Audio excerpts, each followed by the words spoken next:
খাবার দেখলে তো জিভার পানি আসে মামা। বাংলাদেশের জাতীয় ফল মামা। বিসমিল্লাহ মামা, সেই স্বাদ তো মামা। মামা এত স্বাদটা মামা, সেই স্বাদ মামা। বাংলাদেশের ঐতিহ্য বা এই জাতীয় ফল কাঁঠাল ফল মামা। দেখলে তো জিভার পানি আসে মামা।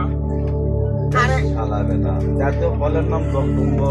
এই শালা বেটা, বাংলাদেশের জাতীয় ফল কাঁঠাল, কে কইছে তো? আর জাতীয় মাছ হলো ইলিশ। শালা বেটা, তুই কি জানিস? বাংলাদেশের জাতীয় মাছের নাম পাঙ্গাস, ওলাই গপ্প করি। আর জাতীয় ফলের নাম জগদম্ব। লেখাপড়া করিস না? সেই স্বাদ মামা। দেখেন আলু ভর্তা আর এই যে জাতীয় ফল কাঁঠাল দিয়ে কাঁচা মরিচ দিয়ে মাখে পান্তা ভাত খালে সেই স্বাদ মামা। মামা এত স্বাদটা মামা।